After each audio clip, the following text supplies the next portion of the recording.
My name is Syl Jones. I'm a columnist for the Minneapolis Star Tribune and also a playwright and a local consultant working with corporations around communication issues. And I came to Augsburg in 1969. I graduated in 1973.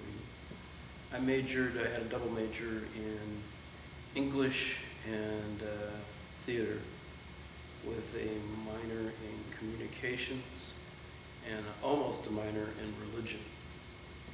I graduated on time in 1973, and interestingly, the first job I got right out of school was a job working for Modern Medicine Publications, which was a medical journal for doctors. I did not have a medical background, but my mother was a nurse, and I was very interested in medicine, and I became an investigative reporter working for them for 3 years. So I got a job right out of school working in the field that I wanted to work in, which was a reporter and a writer. Okay, great. My first question is, what activities were you involved in here at Augsburg College during your years? When I was at Augsburg College, I was involved in probably every kind of activity you can imagine. I was involved in teaching.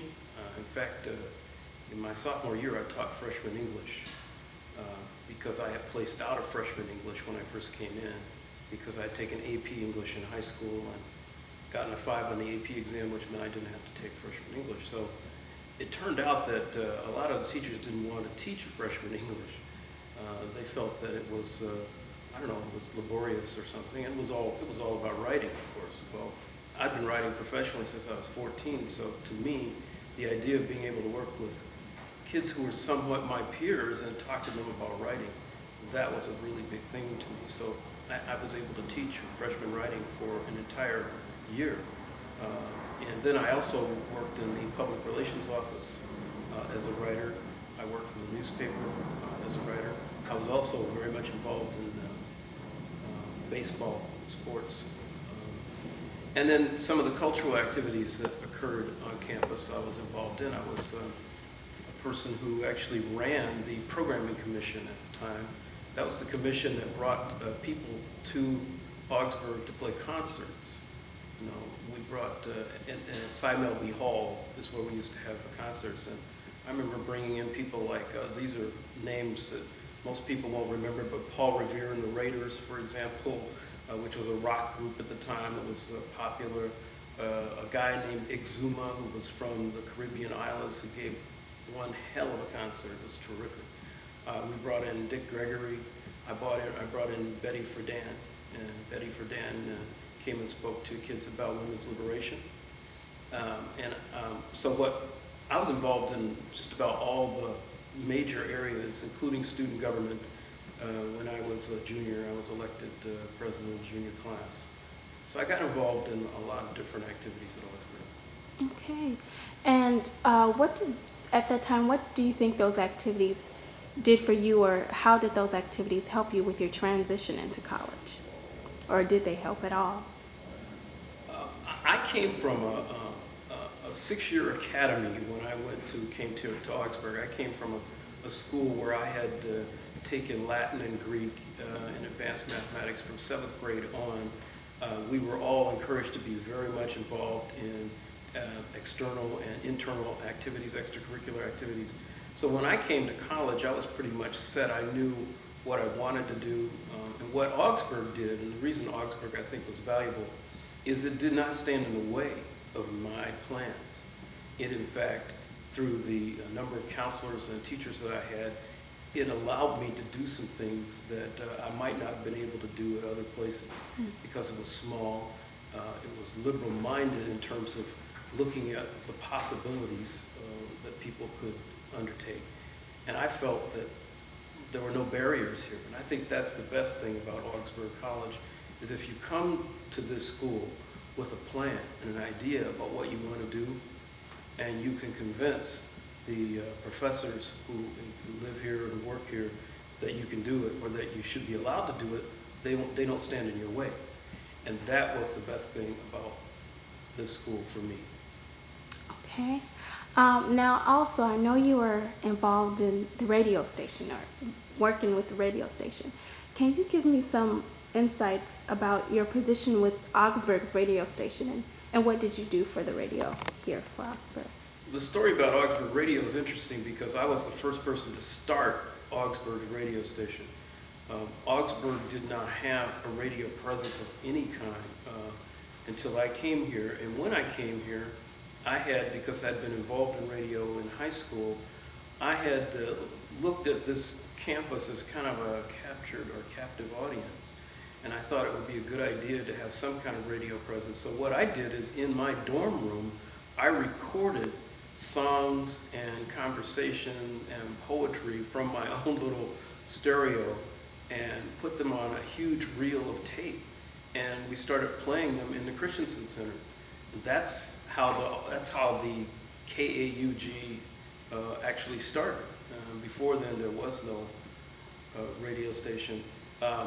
Subsequent to that, other people actually started the physical station itself. I really wasn't involved in that by the time that happened. I was either off campus or working a lot, and so not involved in it. But I was the person who first got involved in doing that, and then that work led me to the attention of the program director at WCAL-FM, and that's how I wound up actually doing radio professional, is that they heard the stuff I was doing here on campus and thought it might be interesting, and so I started doing a show called Black Voices, Black Sounds every Saturday afternoon there, and that was an attempt to sort of infuse this culture, this Minneapolis, Minnesota culture, with some African American cultural traditions in terms of jazz and poetry and that sort of thing. Okay. And also, that's great information. Also, I was wondering, were you involved with the Black Student Union at that time? I was involved with the Black Student Union at the time. I was a member of the Black Student Union. It was an important organization because at that time there were a number of liberation movements occurring throughout the United States, and we felt on campus it was important to have some kind of movement that was similar to that, in which we could, as a group, make some demands, ask some much needed questions. So that was really the role of the Black Student Union at that time, at least officially. I think another role that it had unofficially was it was a social outlet for a lot of African Americans who had come from primarily African American communities. They came into this pretty much all white community, and so didn't really have a lot of the comforts of home, a lot of the familiar kind of conversation that they might have had at home. And so that's kind of another function that it served. Okay. I have a couple more questions, but here on Augsburg College atmosphere, you know, you being a Black student and involved in a wide range of activities, was there anything that you encountered that was negative, or if you could talk about the positive? The first thing that happened to me when I came to Augsburg, the very first day, almost maybe an hour or so after I got off the plane and parked my stuff in my dorm, as I went for a walk down by what is now Wilson Library, and I got stopped by the police. Mm-hmm. And it was a very scary moment because they pulled a gun on me and had me put my hands up in the air, and they saw what was an afro comb sticking out of my back pocket, and they thought it was a gun. And I thought, gee, my life is sort of passing before my eyes here. What is going on with these people? And finally, when they got to me and saw my ID, and I told them I'd just gotten here from Cincinnati, Ohio, and I couldn't believe that this had happened to me. And they said, well, you fit the description of somebody who had been stealing building materials down here. I said, really, what description was that? And they said, well, he was a color guy. Well, that really put me on notice as to where I was at, because there was a certain kind of naive racism involved in that.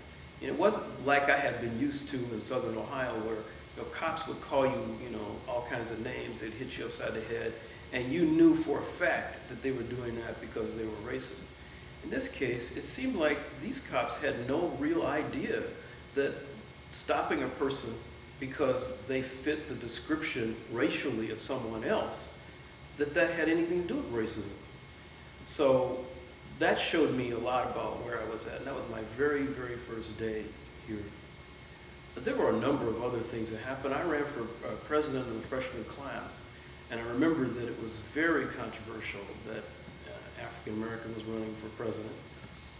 And at a day or two before the election, I went to a party here on campus, and it was a very interesting situation because it was what's called a kegger, and people were drinking a lot, and my best friend at the time was with me, and I wound up getting a very severe stomach ache, and I eventually wound up lying on the ground, and then I had to be taken to the hospital. I had appendicitis, and they had to operate and take my appendix out, but my opponent claimed that I had been drunk in the streets, and so spread the word that I was drunk in the streets and that I was in hospital rehab or something silly like that. And so I wound up actually coming out of my hospital bed, sneaking out of Fairview Hospital, going down the back steps with the ID thing still around my wrist, and coming over to the campus to make a speech, to tell people that I was withdrawing from the race, but to show them that I, in fact, had been hospitalized with appendicitis. That was just one of the things that happened that showed that there was a clear cultural divide on campus, where there was this attempt to smear me for reasons that didn't make any sense. And of course, it was clear that they were wrong. But by the time we found out that, everybody found out that they were wrong, what happened was a third-party candidate wound up coming in and becoming president of the class, because the guy who accused me of being drunk was discredited, and he was asked not to run. And so there was a very interesting controversy. I'd only been on campus, 2 weeks. Mm-hmm. And I think I had a lot of experiences like that at Augsburg. At one time, all kinds of federal funds to the school stopped because of an incident involving me and the baseball coach, because I wanted to play baseball, but I wanted to wear a beard. I had worn a beard ever since I was 16, and I wasn't going to shave it, and I was a good enough player to make the team. But the coach, Edor Nelson at the time, got mad at me, and he took a swing at me. And fortunately, he hit the wall in Cy Melby Hall. He hit a wall, he left a dent. So when I went back and told Vivian Jenkins Nelson that Edor Nelson had taken a swing at me, she said, well, that's terrible. Why did he do that? And I explained the whole thing about the beard. Well, that was against federal discrimination. You couldn't say you can't play baseball if you have a beard in a place that's receiving, public funds. So Edor denied it, but then I took the president of the college, Oscar Anderson, over to the place where he had hit the wall. And I said, you see that? That's where he had hit the wall. And then they took some immediate concerted action there. I did wind up being able to play baseball on that team. I was a pitcher for the Augies for a couple of years. So again, it seemed that because I kind of insisted on a certain way of doing things at times, there was controversy. I've come to expect controversy because basically whenever you stand up for something you believe in, you're going to run into people who don't like that, and that's just the way it is. Mm-hmm. Okay, you mentioned Vivian Jenkins Nelson. Can you tell me a little bit about what involvement she had here on campus, and how did she help you with your transaction into college also, or whatever she was doing at that time? Vivian Jenkins Nelson was the black person's friend at Augsburg College in the 60s and 70s, because she understood us, but she also understood the Lutheran culture, because she was from Omaha and had spent time in the Lutheran church, understood how it operated. I think what Vivian did, first of all, was she validated all of us in terms of our own experiences. She was there for us whenever we needed her, and she was almost like a den mother with one heck of an IQ. She was very, very intelligent and always there to help out. She was also a person who I think would listen to us when we had complaints. And I think because she listened to us, the complaints we had often didn't go any further than her. So that what she did is she wound up deflecting a lot of the incidental things that occur. I remember, there was all this controversy about black students sitting together in the cafeteria. And I'm sure that still goes on even to this day. But it somehow became an issue for some of the white students, and, it became a problem. Well, we were talking about wanting to organize a boycott of the cafeteria. We were going to do all kinds of, this was the 60s, so, we had to do something militant. But we talked to Vivian, and she said, well, that's not that big a deal. We got to understand this is the way they think, and it's not the right way. And that's just one example of how Vivian helped sort of diffuse a lot of the problems, the potential problems here on campus. Okay. Also, I was wondering if you could talk a little about or more about anything positive that happened here for you as being a student here at Augsburg. Yeah, there are a lot of positive things that happen here at Augsburg to me. They all are academic for the most part. There were some social things. For example, in terms of academics, I was able to teach freshman writing, which was a great experience for me.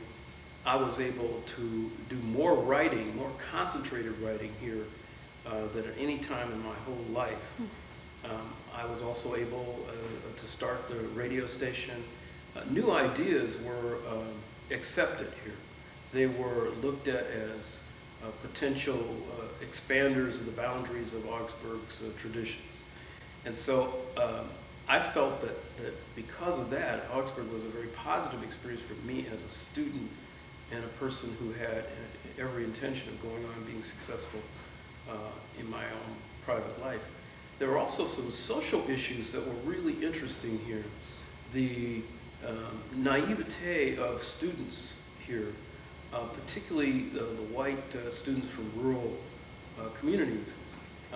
What I found is when there would be dances, freshman dances, for example, I would go to the dance, and I would always come late, but I would come late and I'd see, white students lined up against the walls, the girls on one side, the boys on another side, not wanting basically to talk to each other and feeling, sort of alienated. Well, I'd come from a school where, it was mixed everything. So to me, it was open field for me. I just came in and started grabbing women and dancing and having a good time. And the idea of being able to sort of expand your boundaries that way so that you can experiment with different kinds of people. Augsburg offered that opportunity, and I think that's very positive as well. There were other positive things. The relationships I had with particularly certain professors here on campus, Ron Palisari in English and John Mitchell in English, and some other professors, Barbara Anderson in English, and some professors in the religion department and other places, and in the theater department, of course. Wonderful relationships. I think what really surprised me about Augsburg was the fact that you can have a personal relationship with your professors. You can know them as people. You call them by their first names. You hang out with them at times. And that's very important because then you get to test out your adulthood, when you're 16, 17, 18 years old, you're just trying to figure out a lot about who you are. And you test out a lot of things. And if you're with people who care about you, and it was evident that these professors care about us, not as black students, but as students and as people. Well, if you could do that, I think, and if the professors, in fact, are, great professors and they know their stuff, then that's a wonderful attribute for a college to have. And when I was here, that's what Augsburg had. It had some great profs. Okay, that's great. Also, did you know Emanita Gay Hawthorne while you weren't here on campus, but did you know her? I knew her a bit because we had met several times, and discussed what was going on here on campus. I actually met with a group of black students a few years ago here on campus, and she had brought me in, and so I did know her a little. Okay, and what did you think about what she was doing here on campus and her presence here as the director of the Pan-African Student Services? Well, Anita Gay Hawthorne really, I think, helped to make the black presence on campus. I mean, she played, I'm going to start again with this because it's kind of hard to think about this. Anita Gay Hawthorne played a role on campus, I think, of bringing people together. She was respected by black students, she was respected by white students, and by professors and faculty members. And because of that, you know, she had a lot of currency and a lot of power. She was able to talk to different kinds of people in different ways based on her own orientation. She was a very loving person, very caring person, and I think that without her, it might have been difficult for not only the students to do well, but also it might have been difficult for Augsburg as an institution to make it through some very trying times that occurred on campus here in the 80s and 90s. Okay. My next question would be if that's all that you had to add on that point. Yeah. What advice could you give to current black students and incoming students at Augsburg? My advice to current black students and incoming students at Augsburg would be that they should, number one, have some idea of who they are and what they want to do when they arrive here. And then they need to try that out, and they have to listen to the voices that they'll be hearing from all different sectors, and eventually try to figure out a way to get the most out of this institution.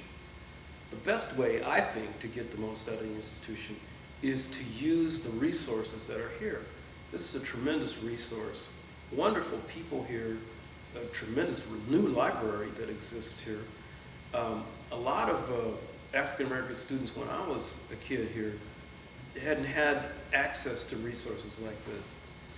That may still be the case, and if it is the case, use the resources that are here to make your future the kind of future you want it to be, because you can't go back. You have 4 years or thereabouts in order to complete your education. The people here will respond to you, whether you're black, white, brown, yellow, red, if you show that you know what you are about. And that's the most important thing. And in a way, I found that the black students who came here stood apart from a lot of the small town white students who had been sheltered much of their lives, who were going to a church college because their parents wanted them to, who really had no idea who they were. It was the opposite with a lot of the black students who came here with fully formed personalities, most of them open to being changed, but they still had some idea of who and what they wanted to be. So I think that if black students come here with that, they will get a lot more out of this school than they would otherwise. The other thing, the other advice I would give to black students is sort of counterintuitive, and that is that when you get to a place like this and you encounter other African American students, what you might find is that there's a tendency on the part of those students to want to tell you how to be black. And that should not happen. You know, one thing that I think is important for students and everybody else to understand is that you don't give up having one oppressor in order to have another. You know, it makes no sense to have other African American students telling you that you're not black enough, or because you speak English, that, for example, in a standard English way, or because you dress a certain way, which may be legitimate and authentic. I mean, as long as you are an authentic person, you should be able to be authentic and be African American and be accepted. And when you run into the sort of closed-mindedness that you often do around those issues, you just have to shake it off and make sure you don't succumb to those kinds of pressures. Because really, college is about becoming your authentic self. And if you let other people make you inauthentic on the basis of race, whether they're white or black, then I think you're losing a big opportunity. So that's another thing I think college students should keep in mind when they come to Augsburg. Okay, I want to get a little more from you. What do you think about African Americans interacting with Africans here on Augsburg's campus? Well, that's something I don't know a lot about because when I was here, there were not very many Africans. In fact, I can only recall one. No, I'm sorry, he was not African. He was Caribbean. He wasn't African. But I can speak to that generally because one thing that African American students need to understand is that they're not free of bias or free of desire to or need to understand diversity issues. And so when we interact with Africans on campus, a lot of times we think that, we have 2 points of view. One is that some of these Africans think that they're better than we are, and then we have another, which is that we're better than them. The truth is that we're not better, they're not better, they're different, we're different, and we can learn from them. So if we approach situations with foreign students on campus in terms of curiosity and respect, I think that's the best thing to do. And that way, we can learn about African traditions. We shouldn't assume that because we're African Americans that we know all we need to know about Africa. We don't. In fact, we know very little because the reporting in this country about Africa is scant and it's biased. So when you get a chance to interact with an African student, you have a whole world in front of you that you can get to know as an individual.